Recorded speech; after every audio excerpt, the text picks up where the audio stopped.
बोलो शिव पुराण की जय, शिव पार्वती माता की जय। भगवान शंकर का जटिल तपस्वी ब्राह्मण के रूप में पार्वती के आश्रम पर जाना, उनसे सत्कृत हो उनकी तपस्या का कारण पूछना तथा पार्वती जी का अपनी सखी विजया से सब कुछ कहलाना। हेलो दोस्तों, आपको यूट्यूब चैनल में आपका स्वागत है। आपको शिव पुराण की जो ये कथाएं पसंद आए तो लाइक शेयर सब्सक्राइब जरूर करें। शिव पुराण की जय। ब्रह्मा जी कहते हैं, नारद, इन सप्तर्षियों के अपने लोक में चले जाने पर सुंदर लीला करने वाले साक्षात भगवान शंकर ने देवी के तप की परीक्षा लेने का विचार किया। वे मन ही मन पार्वती से बहुत संतुष्ट थे। परीक्षा के ही बहाने पार्वती जी को देखने के लिए जटाधारी तपस्वी का रूप धारण करके भगवान शंभु उनके वन में गए। अपने तेज से प्रकाशमान अत्यंत बूढ़े ब्राह्मण का रूप धारण करके प्रसन्न चित्त हो वे दंड और छत्र लिए वहां से प्रस्थित हुए। आश्रम में पहुंचकर उन्होंने देखा देवी शिव सखियों से घिरी हुई वेदी पर बैठी हैं और चंद्रमा की विशुद्ध कला सी प्रतीत होती है। ब्रह्मचारी का स्वरूप धारण किए भक्त वत्सल शंभु पार्वती देवी को देखकर प्रीति पूर्वक उनके पास गए। उन अद्भुत तेजस्वी ब्राह्मण देवता को आया देख उस समय देवी शिवा ने समस्त पूजन सामग्रियों द्वारा उनकी पूजा की। जब उनका भली भांति सत्कार हो गया, सामग्रियों द्वारा उनकी पूजा संपन्न कर ली गई, तब पार्वती ने बड़ी प्रसन्नता और प्रेम के साथ उन ब्राह्मण देव से आदर पूर्वक कुशल समाचार पूछा। पार्वती जी बोली, ब्रह्मचारी का स्वरूप धारण करके आए हुए आप कौन हैं और कहाँ से पधारे हैं? वेताओं में श्रेष्ठ विप्रवर, आप अपने तेज से इस वन को प्रकाशित कर रहे हैं। मैंने जो कुछ पूछा है उसे बतलाइए। ब्राह्मण ने कहा, मैं इच्छानुसार विचरने वाला वृद्ध ब्राह्मण हूँ, पवित्र बुद्धि, तपस्वी, दूसरों को सुख देने वाला और परोपकारी हूँ, इसमें संशय नहीं है। तुम कौन हो, किसकी पुत्री हो और इस निर्जन वन में किस लिए ऐसी तपस्या कर रही हो, जो पंजे के बल पर खड़े हो तप करने वाली मुनियों के लिए भी दुर्लभ है। तुम न बालिका हो न वृद्धा हो, सुंदरी तरुणी जान पड़ती हो, फिर किस लिए पति के बिना इस वन में आकर कठोर तपस्या करती हो? भद्रे, क्या तुम किसी तपस्वी की सहचारिणी तपस्विनी हो? देवी, क्या वह तपस्वी तुम्हारा पालन पोषण नहीं करता जो तुम्हें छोड़कर अत्यंत चला गया है? बोलो, तुम किसके कुल में उत्पन्न हुई हो? तुम्हारे पिता कौन है और तुम्हारा नाम क्या है? तुम महासौभाग्य रूपा जान पड़ती हो, तुम्हारा तपस्या के में अनुराग व्यर्थ है। क्या तुम वेद माता गायत्री हो, लक्ष्मी हो, अथवा क्या सुंदर रूप वाली सरस्वती हो? इन तीनों में तुम कौन हो, यह मैं अनुमान से निश्चय नहीं कर पाता। पार्वती जी बोली, विप्रवर, ना तो मैं वेद माता गायत्री हूँ, न लक्ष्मी हूँ और न सरस्वती ही हूँ। इस समय मैं हिमाचल की पुत्री हूँ और मेरा नाम पार्वती है। पूर्व काल में, इससे पहले के जन्म में, मैं प्रजापति दक्ष की पुत्री थी। उस समय मेरा नाम सती था। एक दिन पिता ने मेरे पति की निंदा की थी। इससे कुपित हो मैंने योग के द्वारा शरीर को त्याग दिया था। इस जन्म में मैं भी भगवान शिव मुझे मिल गए थे, परंतु भाग्यवश काम को भस्म करके वे मुझे भी छोड़कर चले गए। ब्राह्मण शंकर जी के चले जाने पर मैं विरह ताप से उद्विग्न हो उठी हूँ और तपस्या के लिए दृढ़ निश्चय करके पिता के घर से यहाँ गंगा जी के तट पर चली आई। यहाँ दीर्घ काल तक कठोर तपस्या करके भी मैं अपने प्राण वल्लभ को ना पा सकी, इसलिए अग्नि में प्रवेश कर जाना चाहती थी। इतने में ही आपको आया देख मैं क्षण भर के लिए ठहर गई। अब आप जाइए, मैं अग्नि में प्रवेश करूंगी, क्योंकि भगवान शिव ने मुझे स्वीकार नहीं किया। किंतु जहाँ जहाँ मैं जन्म लूंगी वहाँ वहाँ शिव का ही पति रूप में वर्ण करूंगी। ब्रह्मा जी कहते हैं, नारद, ऐसा कहकर पार्वती उन ब्राह्मण देवताओं के सामने ही अग्नि में समा गई। तथापि ब्राह्मण देव सामने से उन्हें बारंबार ऐसा करने से रोक रहे थे। अग्नि में प्रवेश करती हुई पर्वत राजकुमारी पार्वती की तपस्या के प्रभाव से वह आग उसी क्षण चंदन पंख के समान शीतल हो गई। क्षण भर उस आग के भीतर रहकर जब पार्वती आकाश में ऊपर की ओर उठने लगी, तब ब्राह्मण रूपधारी शिव ने सहसा हंसते हुए उनसे पुनः पूछा, अहो भद्रे, तुम्हारा तप क्या है? यह कुछ भी मेरी समझ में नहीं आया। इधर अग्नि से तुम्हारा शरीर नहीं जला, यह तो तपस्या की सफलता का सूचक है, परंतु अब तक तुम्हें अपना मनोरथ प्राप्त नहीं हुआ। इससे उसकी विफलता प्रकट होती है। अतः देवी, सबको आनंद देने वाले मुझ श्रेष्ठ ब्राह्मण के सामने तुम अपने अभीष्ट मनोरथ को सच सच बताओ। ब्रह्मा जी कहते हैं, नारद, ब्राह्मण के इस प्रकार पूछने पर उत्तम व्रत का पालन करने वाली अंबिका ने अपनी सखी को उत्तर देने के लिए प्रेरित किया। पार्वती से प्रेरित हो उनकी विजया नामक प्राण प्यारी सखी ने, जो उत्तम व्रत को जानने वाली थी, जटाधारी तपस्वी से कहा। सखी बोली, साधो, तुमसे पार्वती के उत्तम चरित्र का और इनकी तपस्या के समस्त कारणों का वर्णन करती हूँ। आप सुनना चाहते हो तो सुनिए। मेरी सखी गिरिराज हिमांचल की पुत्री है। ये पार्वती और काली नाम से विख्यात है तथा माता मेनका की कन्या है। अब तक किसी ने इसके साथ विवाह नहीं किया है। ये भगवान शिव के सिवा दूसरे किसी को चाहती भी नहीं। इन्हीं के लिए 3000 वर्षों से तपस्या कर रही है। भगवान शिव की प्राप्ति के लिए ही मेरी इन सखी ने ऐसा तप प्रारंभ किया है। विप्रवर, इसमें जो कारण है उसे बताती हूँ, सुनिए। ये पर्वत राजकुमारी ब्रह्मा, विष्णु तथा इंद्र आदि देवताओं को भी छोड़कर केवल पिनाक पाणी भगवान शंकर को ही पति रूप में प्राप्त करना चाहती हैं और नारद जी के आदेश से यह कठोर तपस्या कर रही हैं। द्विजश्रेष्ठ, आपने जो कुछ पूछा था, इसके अनुसार मैंने प्रसन्नता पूर्वक अपनी सखी का मनोरथ बता दिया।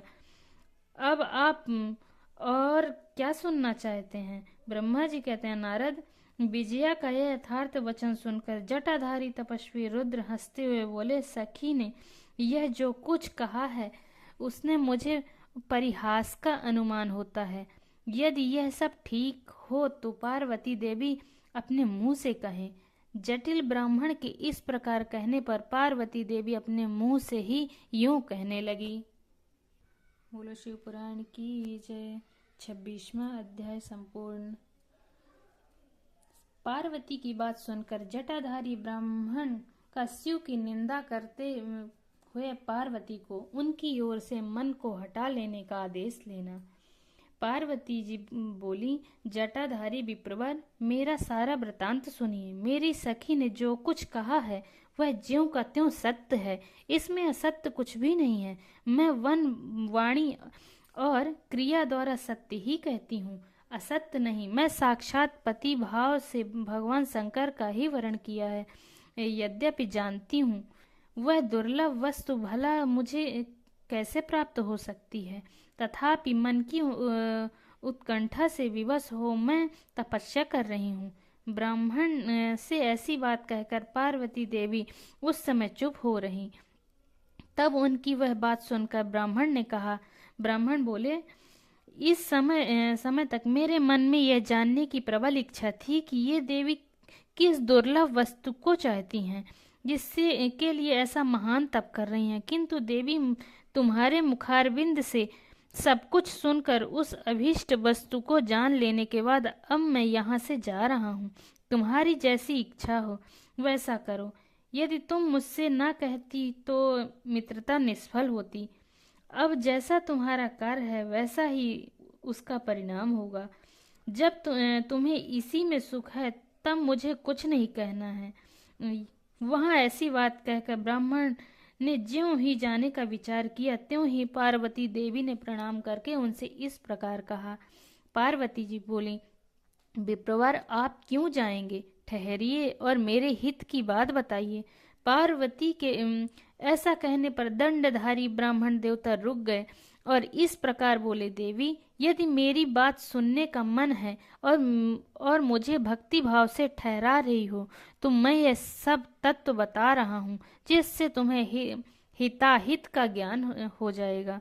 महादेव जी के प्रति मेरे मन में गौरव बुद्धि है, अतः मैं उनको सब प्रकार से जानता हूँ, तो भी यथार्थ बात कहता हूँ। तुम सावधान होकर सुनो। वृषभ के चिन्ह से अंकित ध्वजा धारण करने वाले महादेव जी सारे शरीर में भस्म रमाए रहते हैं, सिर पर जटा धारण करते हैं, धोती की जगह बाघ का चाम पहनते और चादर की जगह हाथी की खाल ओढ़ते हैं। हाथ में भीख मांगने के लिए एक खोपड़ी लिए रहते हैं। झुंड के झुंड सांप उनके सारे अंगों में लिपटे देखे जाते हैं। वे विष खाकर ही पुनः पुष्ट होते हैं। अभक्ष भक्षी हैं, उनके नेत्र बड़े भद्दे हैं और देखने में डरावने लगते हैं। उनका जन्म कब, कहाँ और किससे हुआ यह आज तक प्रकट नहीं हुआ। घर गृहस्थी के भोग से वे सदा दूर रहते हैं, नंग धड़ंग घूमते और भूत प्रेतों से सदा साथ रहते हैं। उनके 1 2 नहीं 10 भुजाएं हैं। देवी, मैं समझ नहीं पाता हूँ कि किस कारण से तुम उन्हें अपना पति बनाना चाहती हो। तुम्हारा ज्ञान कहाँ चला गया? इस बात को आज सोच विचार कर मुझे बताओ। दक्ष ने अपने यज्ञ में अपनी ही पुत्री सती को केवल यही सोचकर नहीं बुलाया कि वह कपालधारी भिक्षुक की भार्या है। इतना ही नहीं, उन्होंने यज्ञ में भाग देने के लिए सब देवताओं को बुलाया, किंतु शंभु को छोड़ दिया। सती उसी अपमान के कारण अत्यंत क्रोध से व्याकुल हो उठी। उसने अपने प्यारे प्राणों को भी छोड़ा ही शंकर जी को भी त्याग दिया। तुम भी स्त्रियों में रत्न हो, तुम्हारे पिता समस्त पर्वतों के राजा हैं, फिर तुम क्यों इस उग्र तपस्या के द्वारा वैसे पति को पाने की अभिलाषा करती हो? सोने की मुद्रा असरफी देकर बदले में उतना ही बड़ा कांच लेना चाहती हो। उज्जवल चंदन छोड़कर अपने अंगों में कीचड़ लपेटना चाहती हो। सूर्य के तेज का परित्याग करके जुगनू की चमक पाना चाहती हो। महीन वस्त्र त्याग कर अपने शरीर में चमड़े से ढकने की इच्छा करती हो। घर में रहना छोड़कर वन में धुनी रमाना चाहती हो। अतः देवेश्वरी, यदि तुम इंद्र आदि लोकपालों को त्याग कर शिव के प्रति अनुरक्त हो तो अवश्य ही रत्नों में उत्तम भंडार को त्याग कर लोहा पाने की इच्छा करती हो। लोक में इस बात को अच्छा नहीं कहा गया है। शिव के साथ तुम्हारा संबंध मुझे इस समय परस्पर विरुद्ध दिखाई देता है। कहाँ तुम इसके नेत्र प्रफुल्ल कमल दल के समान शोभा पाते हैं और कहाँ वे रुद्र जो 3 भद्दी आंखें धारण करते हैं। तुम जो चंद्रमुखी हो और शिव पंचमुख कहे गए हैं। तुम्हारे सिर पर दिव्य वेणी सर्पिणी की सी शोभा पा रही है, परंतु शिव के मस्तक पर जो जटाजूट बताया जाता है वह प्रसिद्ध ही है। तुम्हारे अंग में चंदन का अंगराज होगा और शिव के शरीर में चिता का भस्म। कहाँ तुम्हारी सुंदर मृदुल साड़ी और कहाँ शंकर जी के उपयोग में आने वाली हाथी की खाल। कहाँ तुम्हारे अंगों में दिव्य आभूषण और कहाँ शंकर के सर्वांग में लिपटे हुए सर्प। कहाँ तुम्हारी सेवा के लिए उद्यत रहने वाली संपूर्ण देवता और कहाँ भूतों की दी हुई बलि को प्रसन्न करने वाले शिव। कहाँ तो मृदंग की मधुर ध्वनि और कहाँ डमरू की डिमडिम। कहाँ भेड़ियों के समूह की गड़गड़ाहट और कहाँ अशुभ श्रृंगिनाद। कहाँ ढक्का का शब्द और कहाँ अशुभ गलनाद। तुम्हारा यह उत्तम रूप शिव के योग कदापि नहीं है। यदि उनके पास धन होता तो वे दिगंबर नंगे क्यों रहते। सवारी के नाम पर उनके पास एक बूढ़ा बैल है और दूसरी कोई भी सामग्री उनके पास नहीं है। कन्या के लिए ढूंढे जाने वाले वरों में जो नारियों को सुख देने वाले गुण बताए गए हैं उनमें से एक भी गुण भद्दी आंख वाले रुद्र में नहीं है। तुम्हारे परम प्रिय काम को भी उन हर देवता को दग्ध कर दिया, और तुम्हारे प्रति उनका अनादर तो तभी देख लिया गया जब वे तुम्हें छोड़कर अन्यत्र चले गए। उनकी कोई जाति नहीं देखी जाती, उनमें विद्या तथा अज्ञान का भी पता नहीं चलता। पिशाच ही उनके सहायक और विष तो उनके कंठ में ही दिखाई देता है। वे सदा अकेले रहने वाले और विशेष रूप से विरक्त हैं, इसलिए तुम्हें हर के साथ अपने मन को नहीं छोड़ना चाहिए। कहाँ तुम्हारे कंठ में सुंदर हार और कहाँ उनके गले में नरमुंडों की माला। देवी, तुम्हारे और हर के रूप आदि सब एक दूसरे के विरुद्ध हैं, अतः मुझे तो यह संबंध नहीं रचता। फिर तुम्हारी जैसी इच्छा हो वैसा करो। संसार में जो कुछ भी असद्वस्तु है वह सब तुम स्वयं चाहने लगी हो, अतः मैं कहता हूँ कि तुम उस असत की ओर से अपने मन को हटा लो, अन्यथा जो चाहो वह करो, मुझे कुछ नहीं कहना है। ब्रह्मा जी कहते हैं, नारद, यह बात सुनकर पार्वती शिव की निंदा करने वाले ब्राह्मण पर मन ही मन कुपित हो उठी और उससे इस प्रकार बोली। बोल शिव पुराण की जय। 27वां अध्याय संपूर्ण। पार्वती जी का परमेश्वर शिव की महत्ता का प्रतिपादन करना, रोष पूर्वक जटिल ब्राह्मण को फटकारना, सखी द्वारा उन्हें फिर बोलने को रोकना तथा भगवान शिव का उन्हें प्रत्यक्ष दर्शन दे अपने साथ चलने के लिए कहना। पार्वती बोली, बाबा जी, अब तक जो मैंने यह समझा था कि कोई दूसरे ज्ञानी महात्मा आ गए हैं, परंतु अब सब ज्ञात हो गया, आपकी कलई खुल गई। आपसे क्या कहूँ, विशेषतः उस दशा में जब आप अवध्वय ब्राह्मण हैं। ब्राह्मण देवता, आपने जो कुछ कहा है वह सब मुझे ज्ञात है, परंतु वह सब झूठा ही है, सत्य कुछ नहीं है। आपने कहा था कि मैं शिव को जानता हूँ। यदि आपकी यह बात ठीक होती तो आप ऐसी युक्ति एवं बुद्धि के विरुद्ध बात नहीं बोलते। यह ठीक है कि कभी कभी महेश्वर अपनी लीला शक्ति से प्रेरित हो और यथा कथित अद्भुत वेश धारण कर लिया करते हैं, परंतु वास्तव में वे साक्षात परब्रह्म परमात्मा हैं। उन्होंने स्वेच्छा से ही शरीर धारण किया है।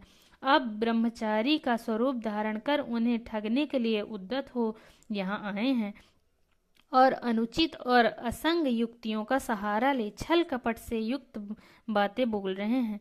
मैं भगवान शंकर के स्वरूप को भली भांति जानती हूँ, इसलिए यथा योग्य विचार करके उनके तत्व का वर्णन करती हूँ। वास्तव में शिव निर्गुण ब्रह्म है, कारण वह सगुण हो गए हैं। जो निर्गुण है, समस्त गुण उनके स्वरूप भूत हैं। उनकी जाति कैसे हो सकती है? वे भगवान सदाशिव समस्त विद्याओं के आधार हैं। फिर उन संपूर्ण परमात्मा को किसी विद्या से क्या काम? पूर्व काल में कल्प के आरंभ में भगवान शंभु ने श्री विष्णु को उच्छ्वास रूप से संपूर्ण वेद प्रदान किए थे, अतः उनके समान उत्तम प्रभु दूसरा कौन है जो सबके आदि कारण है? उनकी अवस्था अथवा आयु का माप तौल कैसे हो सकता है? प्रकृति उन्हीं से उत्पन्न हुई है, फिर उनकी शक्ति का दूसरा क्या कारण हो सकता है? जो लोग सदा प्रेम पूर्वक शक्ति के स्वामी भगवान शंकर का भजन करते हैं, उन्हें भगवान शंभु प्रभु शक्ति, उत्साह सहित और मंत्र शक्ति, ये तीनों अक्षय शक्तियां प्रदान करते हैं। भगवान शिव के भजन से ही जीव मृत्यु को जीत लेता और निर्भय हो जाता है, इसलिए तीनों लोकों में उनका मृत्युंजय नाम प्रसिद्ध है। उन्हीं के अनुग्रह से विष्णु विष्णुत्व को, ब्रह्मा ब्रह्मत्व को और देवता देवत्व को प्राप्त हुए। शिव का पक्ष लेकर बहुत बोलने से क्या लाभ? वे भगवान स्वयं ही महाप्रभु हैं। कल्याण रूपी शिव की सेवा से यहाँ कौन सा मनोरथ सिद्ध नहीं हो सकता?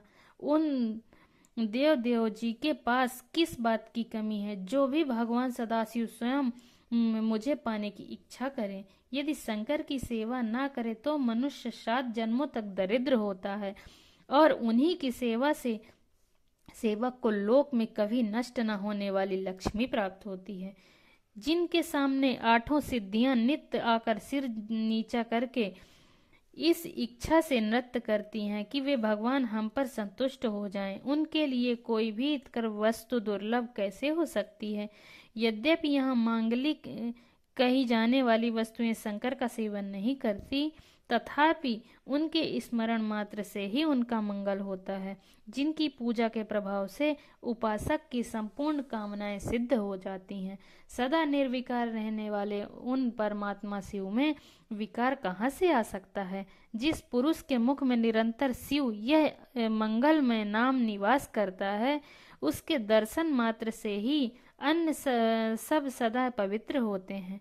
जैसा कि आपने कहा है कि वे चिता का भस्म लगाते हैं, परंतु यदि उनका लगाया हुआ भस्म अपवित्र होता तो उनके शरीर से झड़कर गिरे हुए उस भस्म को देवता लोग सदा अपने सिर पर कैसे धारण करते।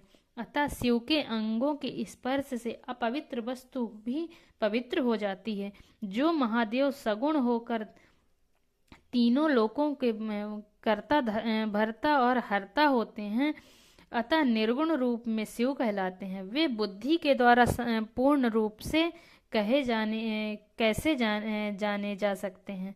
परब्रह्म परमात्मा शिव का जो निर्गुण रूप है, उसे आप जैसे बहिर्मुख लोग कैसे जान सकते हैं। जो दुराचारी और पापी है, वे देवताओं से बहिष्कृत हो जाते हैं। ऐसे लोग निर्गुण शिव के तत्व को नहीं जानते। जो पुरुष तत्व को न जानने के कारण यहाँ शिव की निंदा करता है, उसके जन्म भर का सारा संचित पुण्य भस्म हो जाता है। आपने जो यहाँ अमित तेजस्वी महादेव जी की निंदा की है और मैंने जो आपकी पूजा की है, इससे मुझे पाप की भागिनी होना पड़ा है। शिवद्रोही को देखकर वस्त्र सहित स्नान करना चाहिए। शिवद्रोही का दर्शन हो जाए पर प्रायश्चित करना चाहिए। इतना कहकर पार्वती जी उस ब्राह्मण पर अधिक रुष्ट होकर बोली, अरे रे दुष्ट, तूने कहा था कि मैं शंकर को जानता हूँ, परंतु निश्चय ही तूने उस सनातन शिव को नहीं जाना है। भगवान रुद्र को तू जैसा कहता है वैसे ही क्यों न हो, उनके जैसे भी बहुसंख्यक रूप क्यों न हो, सत्पुरुषों के प्रियतम नित्य निर्विकार वे भगवान शिव ही मेरे अभीष्टतम देव हैं। ब्रह्मा और विष्णु भी कभी उन महात्मा हर के समान नहीं हो सकते। फिर दूसरे देवताओं की तो बात ही क्या है, क्योंकि वे सदैव काल के अधीन हैं। इस प्रकार अपनी शुद्ध बुद्धि से तत्वतः विचार कर मैं शिव के लिए वन में आकर बड़ी भारी तपस्या कर रही हूँ। वे भक्त वत्सल सर्वेश्वर शिव ही हम सबके परमेश्वर हैं। दीनों पर अनुग्रह करने वाले उन महादेव को ही प्राप्त करने की मेरी इच्छा है। ब्रह्मा जी कहते हैं, नारद, ऐसा कहकर गिरिराज नंदिनी गिरिजा चुप हो गई और निर्विकार चित्त से भगवान शिव का ध्यान करने लगी। देवी की बात सुनकर वह ब्रह्मचारी ब्राह्मण ज्यों ही कुछ फिर कहने के लिए उद्यत हुआ, त्यों ही शिव में आसक्त चित्त होने के कारण उनकी निंदा सुनने से विमुख हुई पार्वती अपनी सखी विजया से शीघ्र बोली। पार्वती जी ने कहा, सखी, इस अधम ब्राह्मण को यत्न पूर्वक रोको, यह फिर कुछ कहना चाहता है। यह केवल शिव की निंदा ही करेगा। जो शिव की निंदा करता है केवल उसी को पाप नहीं लगता, जो उस निंदा को सुनता है वह भी यहाँ पाप का भागी होता है। भगवान शिव के उपासकों को चाहिए कि वे शिव की निंदा करने वाले का सर्वथा वध करें। यदि वह ब्राह्मण हो तो उसे अवश्य ही त्याग दें और स्वयं उस निंदा के स्थान से शीघ्र दूर चले जाए। यह दुष्ट ब्राह्मण फिर शिव की निंदा करेगा। ब्राह्मण होने के कारण यह बद्ध तो है नहीं, अतः त्याग देने योग्य है। किसी तरह भी इसका मुख नहीं देखना चाहिए। इस स्थान को छोड़कर हम लोग आज ही किसी दूसरे स्थान में शीघ्र चलें, जिससे फिर इसी अज्ञानी के साथ बात करने का अवसर ना मिले। ब्रह्मा जी कहते हैं, नारद, ऐसा कहकर उमा ने ज्यों ही अन्यत्र जाने के लिए पैर उठाया, त्यों ही भगवान शिव ने अपने साक्षात स्वरूप से प्रकट हो प्रिया पार्वती का हाथ पकड़ लिया। शिवा जैसे स्वरूप का ध्यान करती थी, वैसा ही सुंदर रूप धारण करके शिव ने उन्हें दर्शन दिया। पार्वती की लज्जावश अपना मुख नीचे की ओर कर लिया। तब भगवान शिव उनसे बोले, प्रिय, मुझे छोड़कर कहाँ जाओगी? अब मैं फिर कभी तुम्हारा त्याग नहीं करूंगा। मैं प्रसन्न हूँ, वर मांगो। मुझे तुम्हारे लिए कुछ भी अदेय नहीं है। देवी, आज से मैं तपस्या के मोल खरीदा हुआ तुम्हारा दास हूँ। तुम्हारे सौंदर्य से भी मुझे मोह लिया है। अब तुम्हारे बिना मुझे एक क्षण भी युग के समान जान पड़ता है। लज्जा छोड़ो, तुम तो मेरी सनातन पत्नी हो। गिरिराज नंदिनी महेश्वरी, मैंने जो कुछ कहा है उस पर श्रेष्ठ बुद्धि से विचार करो। सुस्थिर चित्त वाली पार्वती, मैंने नाना प्रकार से तुम्हारी बारंबार परीक्षा ली है। लोक लीला का अनुसरण करने वाले मुझ स्वजन को अपराध को क्षमा कर दो। शिवे, तीनों लोकों में तुम्हारी जैसी अनुरागिणी मुझे दूसरी कोई नहीं दिखाई देती। मैं सर्वथा तुम्हारे अधीन हूँ। तुम्हारी इच्छा पूर्ण हो। प्रिय, मेरे पास आओ। तुम मेरी पत्नी हो और मैं तुम्हारा वर हूँ। तुम्हारे साथ मैं शीघ्र ही अपने निवास स्थान पर उत्तम पर्वत कैलाश को चलूंगा। ब्रह्मा जी कहते हैं, देवाधिदेव महादेव जी कि ऐसा कहने पर पार्वती देवी आनंद मग्न हो उठी। उनका तपस्या जनित पहले का सारा कष्ट मिट गया। मुनि श्रेष्ठ सती साध्वी पार्वती की सारी थकावट दूर हो गई, क्योंकि परिश्रम फल प्राप्त हो जाने पर प्राणी का पहले वाला सारा श्रम नष्ट हो जाता है। बोलो शिव पुराण की जय, शिव पार्वती माता की जय।